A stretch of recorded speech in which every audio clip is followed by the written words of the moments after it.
Hi, 8th grade. I am here to talk with you about verbals. A verbal is a verb that acts like something else in a sentence. Remember, you always need to see what a word does in a sentence to know what it is, what part of speech it is. So a gerund is the kind that a verbal that most of you probably remember learning about last year. It's an ing verb that acts like a noun. Okay, for example, have you tried surfing? In that case, the word surfing is not the main verb in the sentence. The main verb in the sentence is tried. The word surfing is actually acting like the direct object of the verb tried, and only nouns can be direct objects. Gerunds can also be subjects. You could say, surfing is my favorite sport. Gerunds can also be objects of prepositions. So he is an expert at surfing. So this preposition at would have the object surfing. In all of those cases, the ing word is acting like a noun. Now, an ing word can act like a main verb also. He is surfing right now. So present progressive tense is helping verb, surfing, main verb, he is surfing right now. Or an ing verb can also be a participle, and that's the next kind of verbal. The verbal called, the next one I have listed here is infinitives, but since I already brought that up, an ing verb can be a participle. Participles act like adjectives. For example, Dumbo was a flying elephant. In that case, that's not the main verb, and it's not a gerund, okay? Because it's not acting like a noun. It's acting like an adjective because it's describing the elephant. Okay, so in that case, it's a participle. Let me go right back up with infinitives, and I'll come back again to participles. An infinitive is another kind of verbal that consists of the word to plus the basic form of a verb. We need to leave.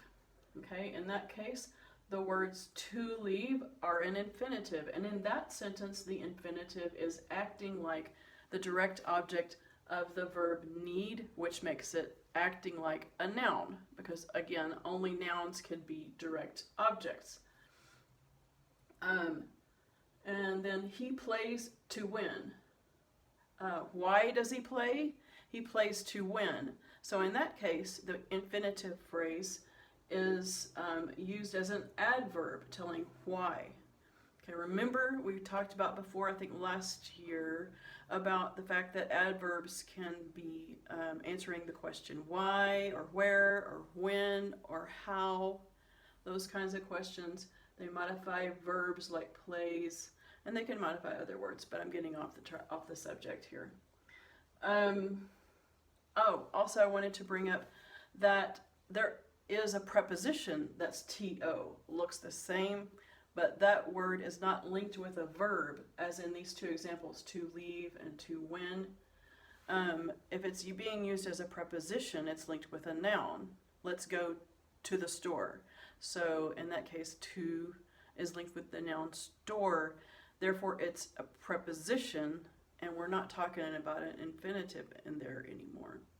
So again, I will say, and I will say this one more time probably before we go, it's really most important to notice the part that this word is playing in a sentence to know what it is. Look at the context of the sentence. How is the word being used? What is it being used to modify? What is it being used to form? And those things will tell you what the word is. Back to participles. Again, a participle is a verb that is acting like an adjective. I already gave you an example here of the present participle because it has the ing ending, and I wanted to talk about the difference between that and the gerund. A past participle usually ends in ed. We ate fried chicken. So in that case, the word fried looks like the past tense because in regular verbs, the past tense and the past participle forms both end in ed. We ate fried chicken. It describes the chicken.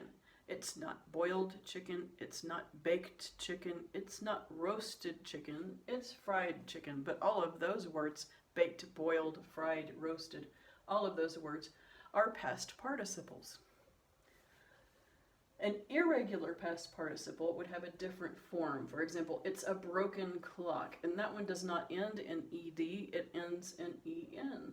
But it's still a verb form that's used to describe a noun, used in place of an adjective. Broken says what kind of clock it is. Okay, so down here is a big list, and it's not a complete list. That's why I wrote there are more over here. But down here is a big list of some common irregular participles.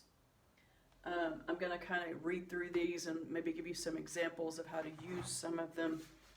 Okay, so the participle form of the verb see is seen. The participle of the verb drink is drunk. The participle of the word speak is spoken, and I think I accidentally put it twice here. I was just randomly thinking of them and writing them down. The spoken word is more believable than the written word, maybe you might say. In that case, we have two irregular participles, spoken, describing word, and written, here's that, describing word. So that's that. Eat and eaten. Go, the participle form of go is gone. Ride, the participle form of that is ridden. Take, participle is taken. Bite, the participle is bitten. In English, we usually don't pronounce double T's like t. Yeah, I know that's weird, but the way we usually say this is bitten. If you take the B-I and then you put your tongue like you're going to say the T, but you don't really say it, and then you say the N, that's how we do it. Bitten. Let's see. Run, the past participle of that is actually run. It's the same. Give and given, okay? I don't know whether I put it up here or not. Forgive and forgiven would be the same. For is just a prefix. It could be forgive and forgiven. Let's see. Come is kind of like run. It just has that same form for the past participle. Understand and understood is the past tense and the past participle. I'm just pronouncing these for you, really.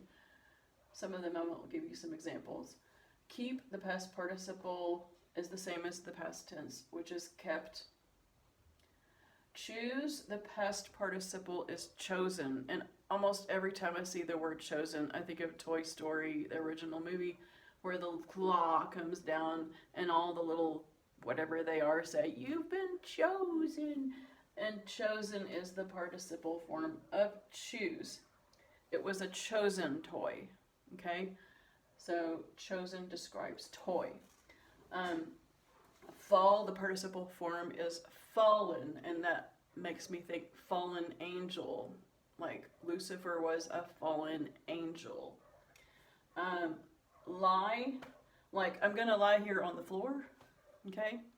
The past participle is lain. Lay, I will lay this paper on your desk. The past participle is laid. Show, the past participle is shown. Ring, the past participle is rung. Feel, the past participle is felt. And again, you could say like heartfelt. Heartfelt is a participle, although we don't usually use the verb present tense, but this is a heartfelt plea. Okay? That tells us which plea or what kind of plea I'm talking about. Lose, past participle is lost, so, oh, I finally found the lost keys, or whatever. Lost describes the keys. buy, and then bought. Catch, the past participle is caught. So I have a freshly caught fish. Okay. Teach and taught. Wear, the past participle is worn. I would rather use the worn shoes because they are more comfortable. Worn shoes. Hold becomes held. Find, the past participle is found. Think, the past participle is the same as the past tense, which is thought. Write, the past participle is written. There we could also say like handwritten is a participle. Again, we don't usually use that in present tense, but in the participle we do use that. I have a handwritten letter from the president of Honduras. Okay, so handwritten would describe the letter. Forget and forgotten. Okay, that's another one where got and gotten would also be in for is the prefix there.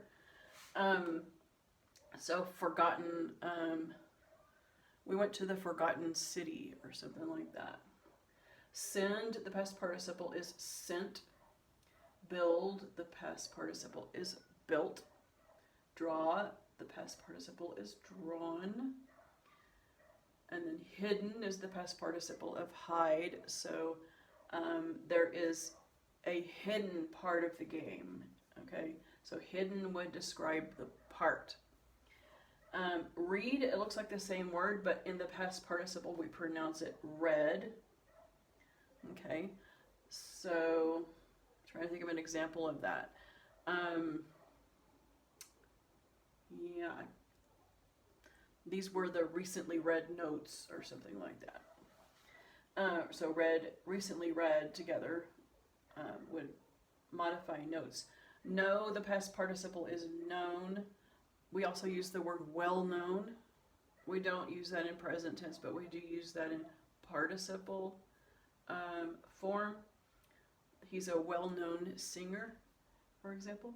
Speak and spoken, I already went through. I just accidentally put it twice. Tell and told. Okay, so it's the same as the past tense too.